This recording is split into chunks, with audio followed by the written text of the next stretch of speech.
Since the beginning of recorded time, mankind has seen unidentified flying objects in the sky. Have extraterrestrials influenced the course of human events? Confront the specter that has haunted our collective imagination throughout history.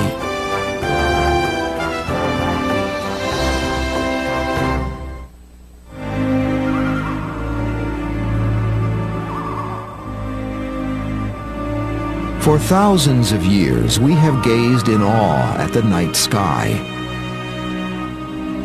In watching their slow yet relentless movement across the heavens, people discovered that the changing pattern of the stars precisely matched the ebb and flow of seasons. This allowed for the development of the calendar and the rise of agriculture. But some objects in the sky followed neither pattern nor orderly path, seeming to defy the natural laws that bind all things. These unidentified flying objects, or UFOs, challenged human understanding, provoking a quest that continues to this day.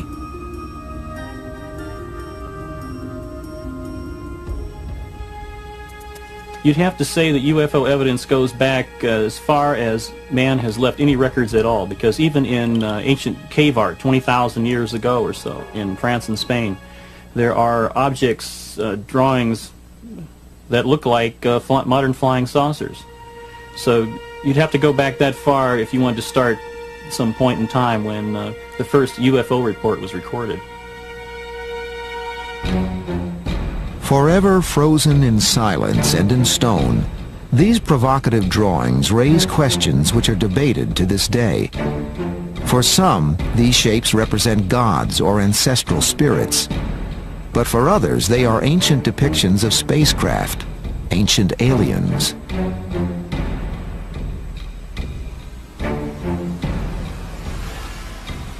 Texts from the world's earliest civilizations, including Sumeria some 5,000 years ago, mention strange aerial phenomena and the beings who controlled them.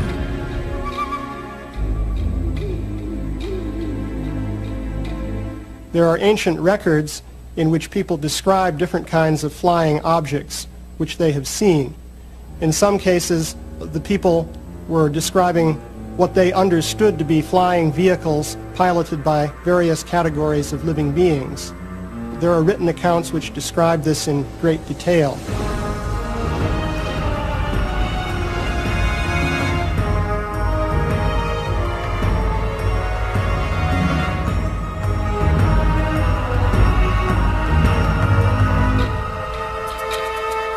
The images are provocative and controversial.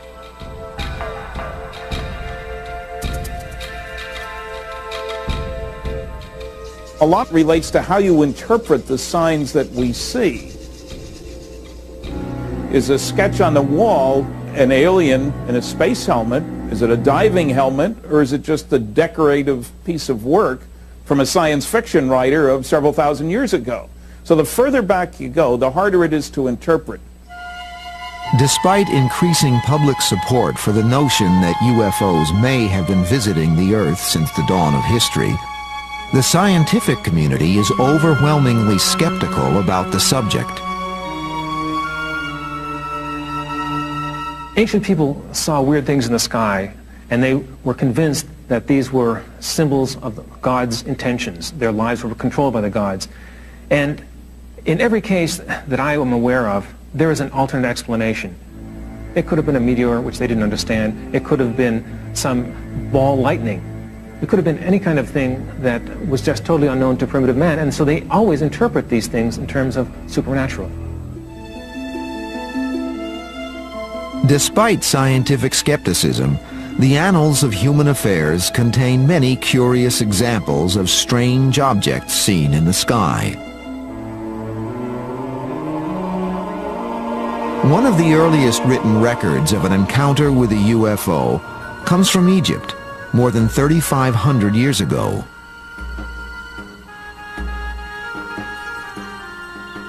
There's a story about Thutmose III, Egyptian pharaoh, who saw circles of fire in the sky and started off with one, and then the report says that there were, a few days later, there were many of them in the sky. And he was so impressed that this was recorded on a papyrus and considered very momentous. In the year 22 of the third month of the winter, a circle of fire appeared in the sky. After some days, it became more numerous and shone with the brightness of the sun, extending to the very limits of the heavens. The records of Pharaoh Thutmose, 1480 BCE. Centuries later, during his invasion of Asia, the mighty Greek leader Alexander the Great is chronicled as having witnessed UFOs. While crossing a river in 329 BC, Alexander and his men observe what are described as gleaming silver shields in the sky. The objects repeatedly swoop down on the column of soldiers, scattering men and horses in panic. 7 years later, while attacking the Phoenician city of Tyre in the eastern Mediterranean, Alexander again encounters UFOs. Recorded by observers on both sides of the conflict, one of the objects suddenly shoots a beam of light at the city wall, which crumbles into dust, allowing Alexander and his troops to easily breach the defenses and take the city. The passage of centuries leaves us with little proof of whether the events really took place, or were merely the products of fertile and imaginative minds.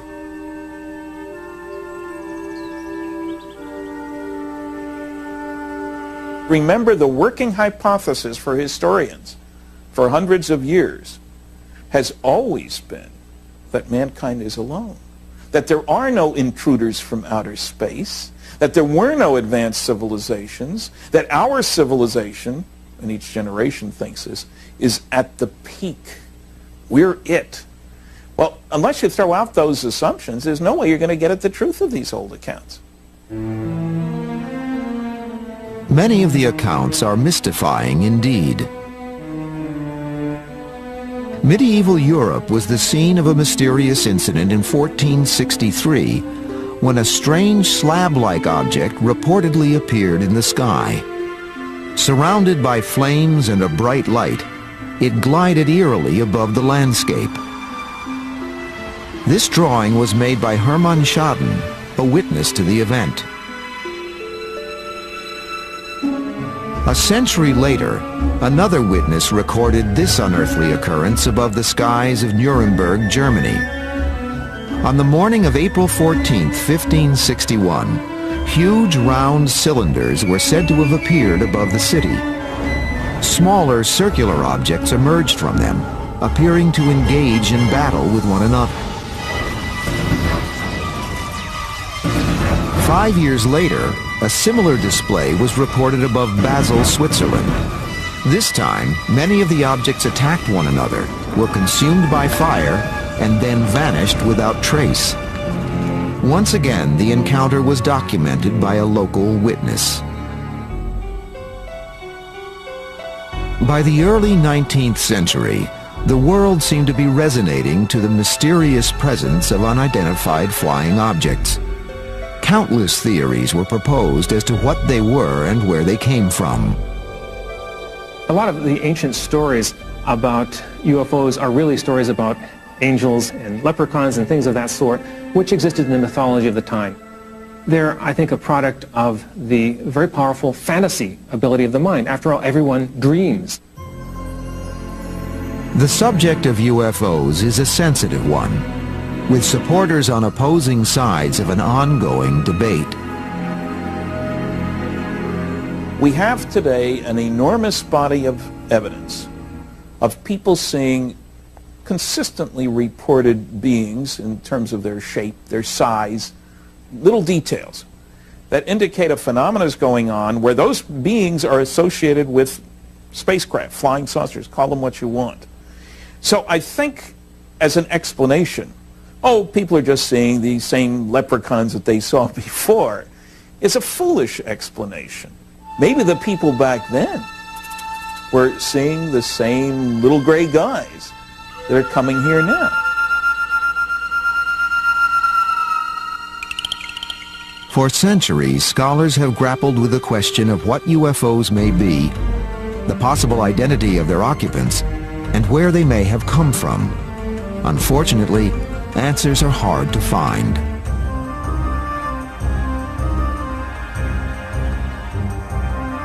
When we return, we look to an unlikely source for the answers. Some of the earliest accounts of UFOs ever recorded may be contained within the pages of the Holy Bible.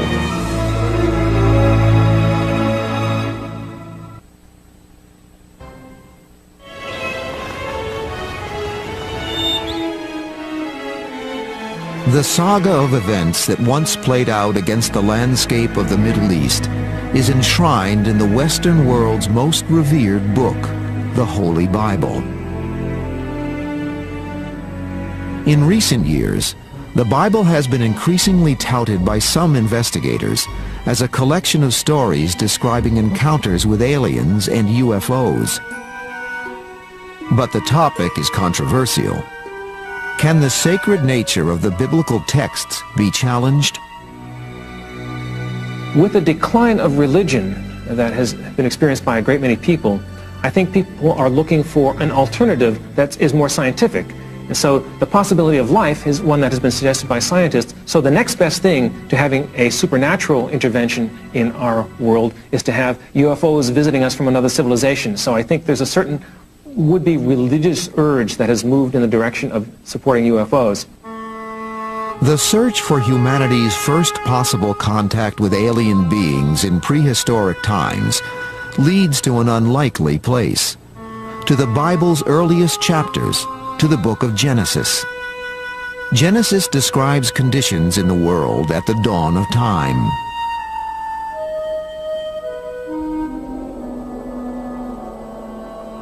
There were giants in the earth in those days, and also after that, when the sons of God came in unto the daughters of men, and they bore children to them. Genesis 6:4. Exactly who were the giants in the earth and the sons of God mentioned in the text? While most English Bibles use the word giants, the original Hebrew word is Nephilim. One translation of the word Nephilim is the men who came down, or those who came down, meaning those who came down from the sky. So it may not mean necessarily that they're physical giants. They could just be something like great heroes that came down from the sky and produced a hybrid race. For many investigators hoping to unlock the mystery of UFOs in the ancient world, the Bible contains other intriguing clues.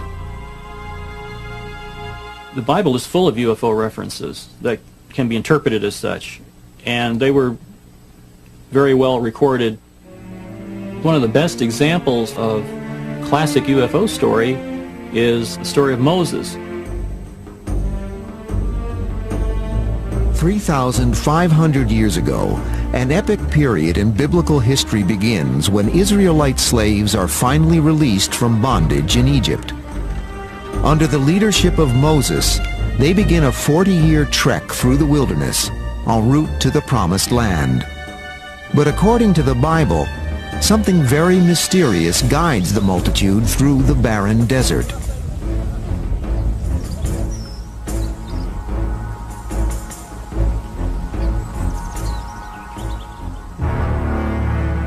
The Lord went before them by day in a pillar of cloud to lead the way, and by night in a pillar of fire to give them light. Exodus 14:21. Some believe the biblical passage contains another dimension to the meaning long cherished by most Christians and Jews. Some people interpret the pillar of smoke and the pillar of fire that Moses followed through the wilderness as being similar to a cigar-shaped UFO. It expresses a theme of an extraterrestrial intelligence. some sort of advanced form of life and intelligence that's guiding man, something that's higher than man. Some of the most intriguing biblical passages concern Mount Sinai and the handing down of the Ten Commandments.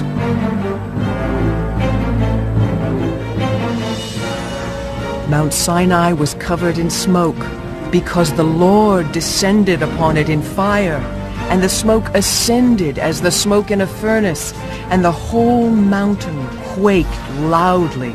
And when the voice of the trumpet sounded and waxed louder, Moses spake, and God answered. Exodus 19:18. When Moses returns with the Ten Commandments after his encounter with God or Jehovah on Mount Sinai, his skin mysteriously shines with an unearthly glow. His hair has turned snow white. The story of Moses has been tied in with an extraterrestrial encounter.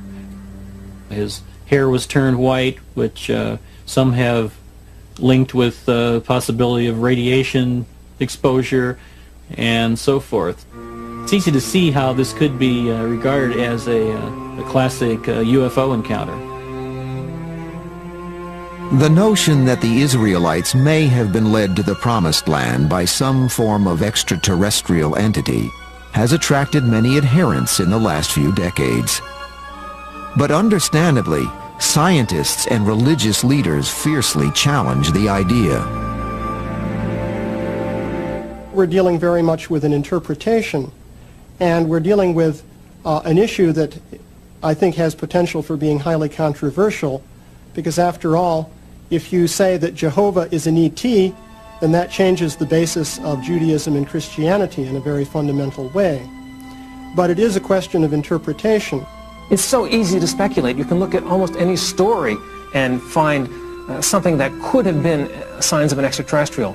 But what you have to do, if you want to have such an incredible explanation, you have to have very strong proof. Otherwise, you're just gullible. Hints at possible biblical connections with extraterrestrials or UFOs are not confined to the book of Exodus. In the second book of Kings, there is the intriguing story of the prophet Elijah, who lived around 900 years before the time of Jesus. While Elijah crosses the river Jordan with his son Elisha, a strange airborne craft appears.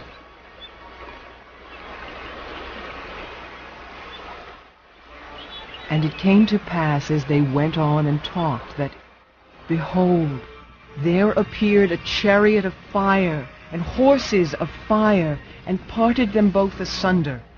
And Elijah went up by a whirlwind unto heaven.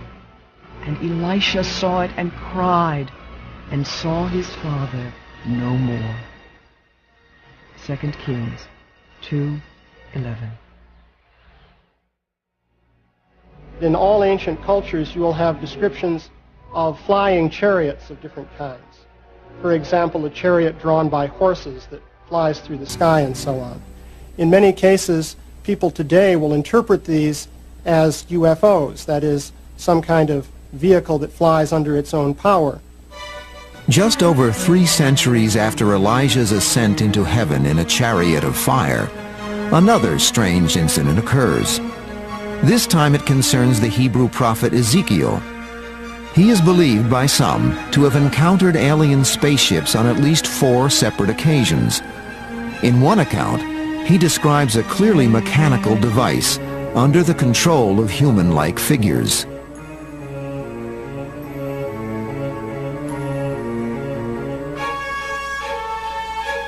I saw 4 wheels, one wheel beside each cherub.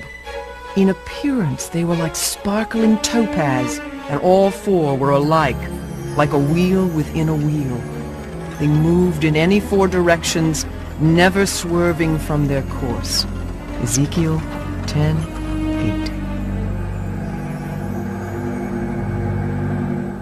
Based on the biblical description of the strange flying device, in the 1960s, NASA engineer Joseph Blumrich constructed this model. Is this what Ezekiel saw? I don't know what Ezekiel saw, if he saw anything. One possibility is he was dreaming. Another possibility, he had some hallucinogenic mushroom or something of that sort. Another possibility is that he met another tribe that might have had torches and masks that were very frightening to him, and he just saw something otherworldly that he couldn't explain, and so he made up this story that explained it as best as he could with the terms that he understood in his time. Despite the ambiguity of biblical accounts, other records from prehistory have intensified the debate. Some could be interpreted to suggest that UFOs and extraterrestrials have influenced pivotal events in human history. When we come back, possible evidence of alien encounters at the dawn of civilization.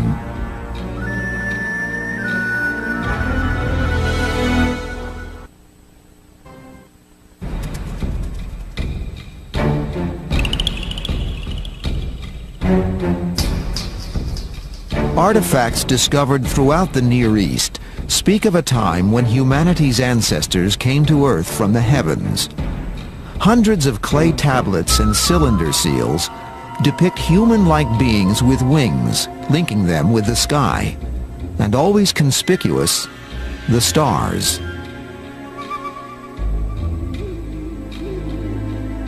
If you look at the ancient history of the Near East and consider the Sumerians and Babylonians, you'll find that these peoples believed that their civilization was given to them by beings who came down from the heavens. There's nothing in the historical record that is really conclusive. There are some intriguing stories in the records of Babylon, for example, but the human mind is so easily able to invent myths and fantasies that we have to take these ancient stories with a grain of salt. Yet archaeologists have often pondered on the exact process which led to civilization as we know it.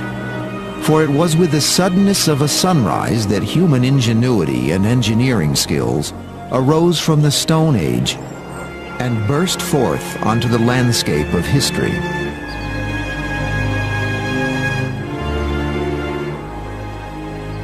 The Sphinx and the Great Pyramid at Giza are two of the greatest enigmas of all time. The exact dates of their construction are still cause for debate. How these ancient people developed the technology to build the Great Pyramid with a discipline and precision still unmatched today is unknown. The Great Pyramid of Egypt stands more than 450 feet tall. It weighs more than 6 million tons, and it has a footprint in excess of 13 acres. It's perfectly aligned to true north, south, east, and west. To achieve that precision of alignment with a monument on this scale is an extraordinary technological feat, and one that is continuously overlooked by our scholars today.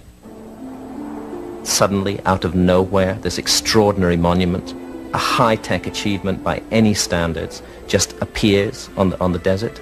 This is a great mystery, totally unexplained by conventional history, and one that requires us to use our minds and our imagination and intelligence to try to work out what on earth is going on here and what it says about the origins of human civilization, of the origins of our society, and our view of the past and where we came from.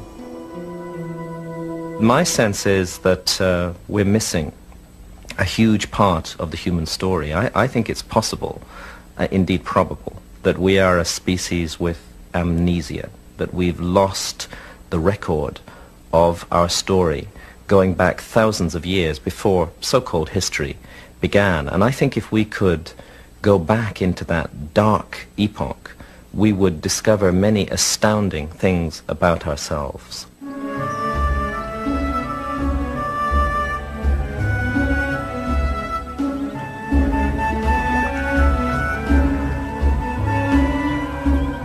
Egypt and the Near East are not the only regions where ancient ruins taunt the mind with the riddle of how they came into being. There are many such places. This is one of them, the great ceremonial center known as Tiahuanaco in Bolivia. Not as old or as imposing as the pyramids of Egypt, What makes this site so unusual is its unique location. Some believe that it too could not have been built without intervention from a superior source.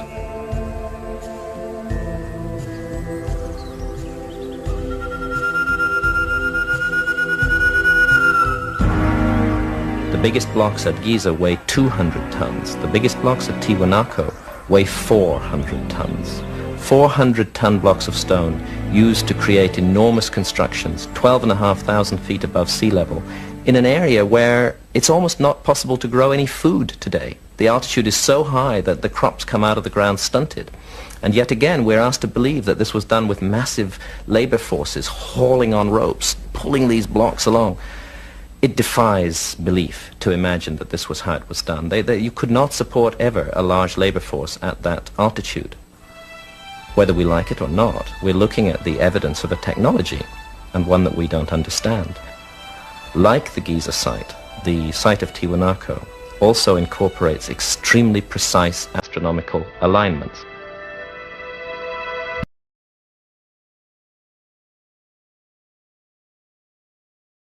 Site of all in South America are the Nazca Lines in Peru. Covering more than 200 square miles, a bewildering pattern of gigantic artwork litters the Nazca Plateau.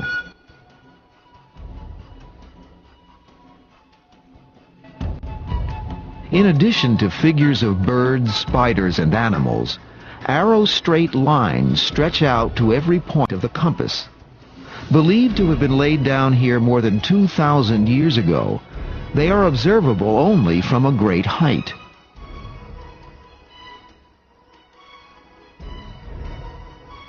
Is this a canvas of signs and symbols etched in the sand to honor pagan gods? Or, as some people believe, do they contain hidden messages aimed at ancient travelers from the stars?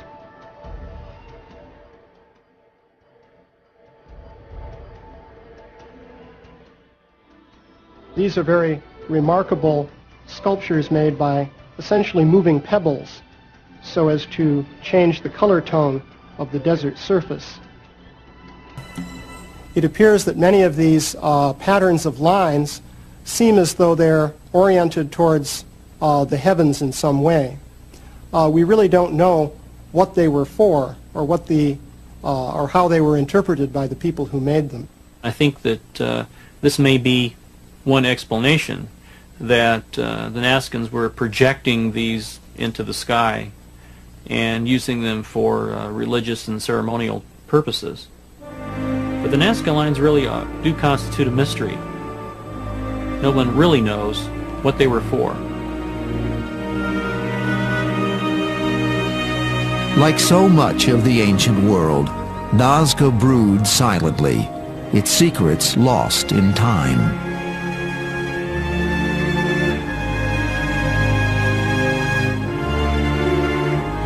When we return, thousands of miles away on the other side of the planet, evidence that UFOs may have visited Asia in a far-gone era.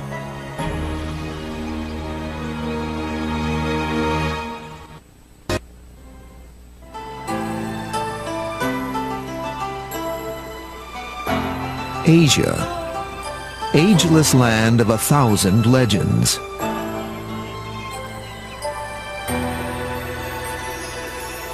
It is also a continent of intriguing riddles.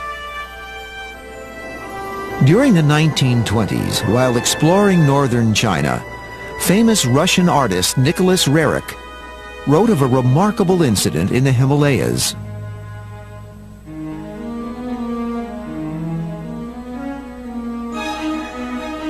On August 5th, we were in our camp, and at about 9:30, some of our caravanners noticed a huge shining oval shape flying high overhead.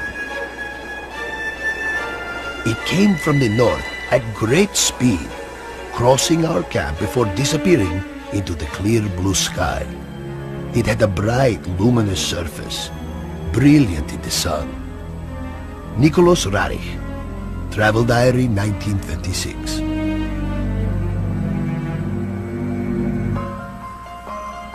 In the long history of this vast and beautiful continent, it seems that the UFO phenomenon has shaped many myths and stories handed down from generation to generation.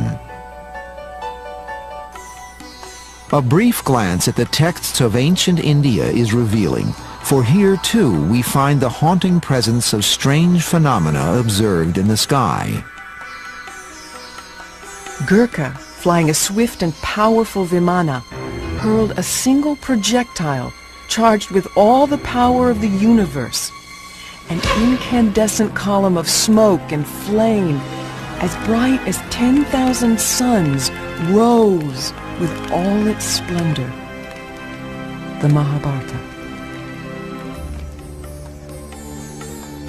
Compiled some 2,000 to 3,000 years ago, the Mahabharata is a Hindu poem written in Sanskrit. 10 times longer than Homer's Iliad and Odyssey combined, it is a saga of conflict on a cosmic scale.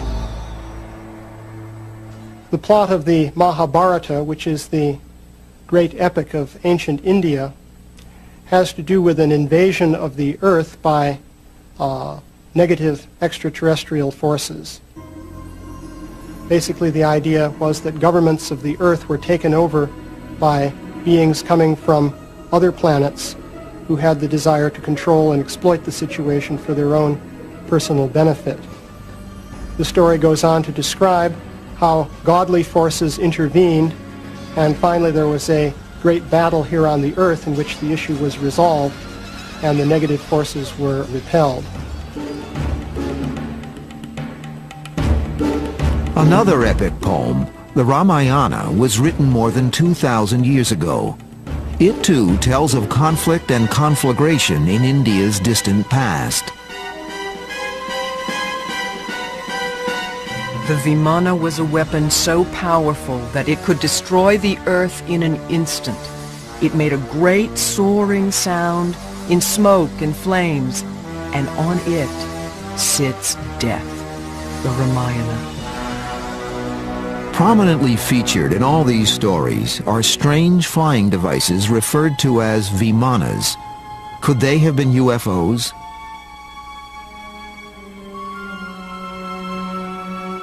The Vimana is described in some detail, and its flight pattern is also described. It's quite interesting because it is very similar to the pattern of flight which is described in the context of modern UFO sightings.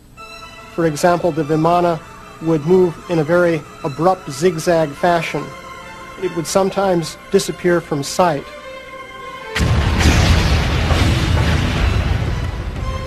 The earth shook, scorched by the terrible violent heat of this weapon. Elephants burst into flame and ran to and fro in frenzy. Over a vast area, other animals crumpled to the ground and died. From all directions, the arrows of flame rained continuously and fiercely from the Vimanas. The Mahabharata.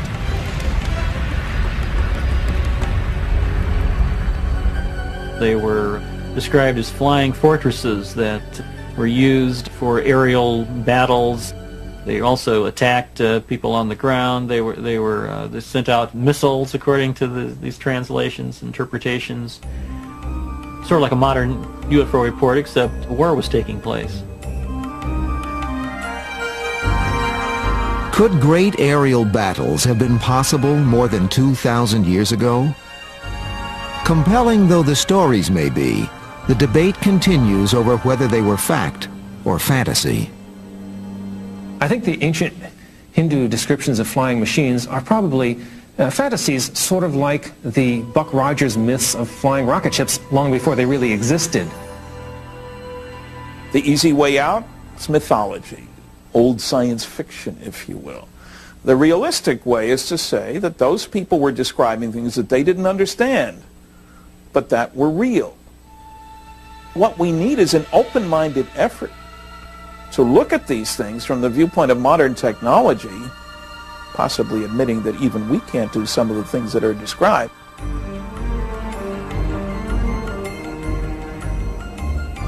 Asia would not be the last place where UFO phenomenon occurred.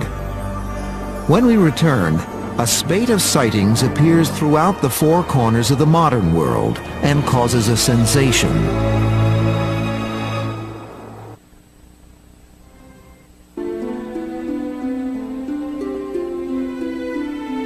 While many believe that the Earth has been visited by extraterrestrials in their spacecraft, could this indeed be possible?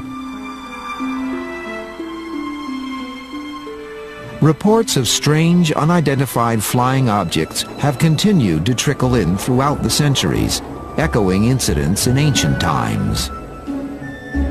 By the 1940s, the term flying saucer had entered the vocabulary of a fascinated world. Suddenly, seemingly everywhere, the skies were filled with UFOs of every description. In the ensuing decades, UFOs were witnessed by people from all levels of society. Even astronauts saw them.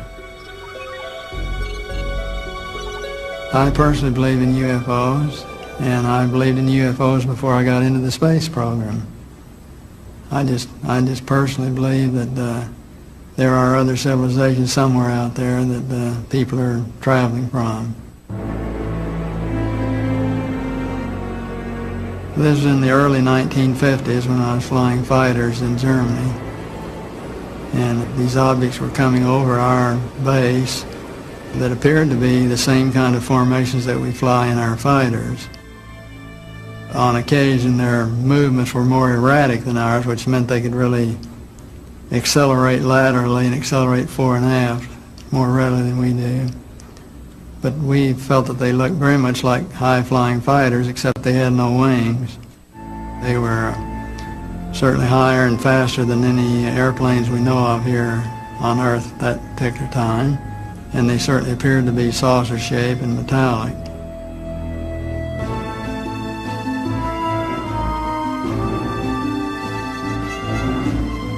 Why are UFOs so seemingly secretive and elusive?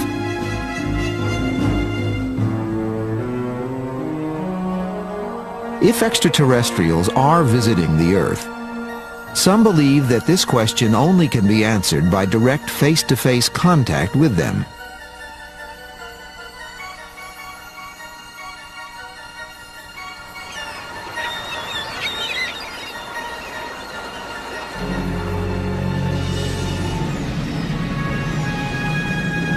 In 1977, NASA sent two robotic Voyager spacecraft on an ambitious exploratory tour to Jupiter, Saturn, Uranus, and Neptune, the four giant outer planets.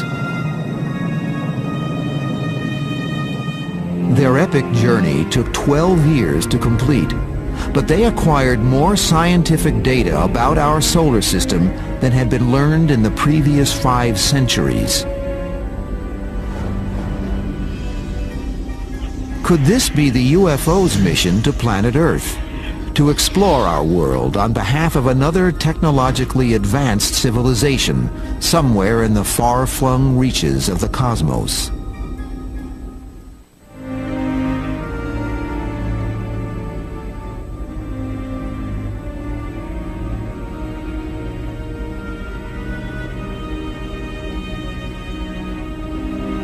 While we now know that the chances of finding intelligent life in our solar system are extremely unlikely, our sun is but one of billions in our galaxy, and the galaxy itself is but one of countless galaxies spread throughout the universe. With these odds, can we be alone? In August 1996, scientists announced that life might have once existed on Mars. Just a few months earlier, the first planet orbiting another sun was confirmed. Though 8 light-years, or a staggering 50 trillion miles from Earth, on the cosmic scale that is literally just down the road from our own backyard. Today we know a lot about the universe, and we know there really is a possibility that there could be life out there, but most of what you hear about it is nonsense, because people accept the most bizarre stories without proof. And there are many stories from all over the world of people seeing strange lights in the sky. Some of them are true. There are strange lights in the sky, but they usually have an explanation. There are all kinds of things going on around us, and the average person doesn't know about this, and they see something weird, and they say, wow, it must be extraterrestrial. So there's a tremendous amount of gullibility all over the world. We live on a planet revolving around a star in the middle of an unknown infinity of space. Isn't it arrogant and stupid to imagine that we are the only life in this enormous universe? If you take our ancient texts seriously, they all tell us that the universe was created as a home for life, that the universe is full of life. I think it's obvious that there are many other intelligent life forms in the universe, and I don't dismiss for a moment the possibility that they have visited Earth, perhaps in the past, perhaps even now. Despite the vast distances and technical difficulties involved in space travel, it is possible that an advanced civilization has visited our small blue planet sometime in its forgotten past. It is also possible that they brought with them a message from the stars that still lies buried beneath these ruins. This summer, best friends became enemies. He hung up on me. That's how mad he is. He laughed at me like it's a joke. Now, with the truckers all in the same room, are Rick and Hugh gonna have it out? It's a clash of the truckers, and it won't be pretty. Ice Road Truckers, On the Edge, concludes Sunday at 9, only on the History Channel.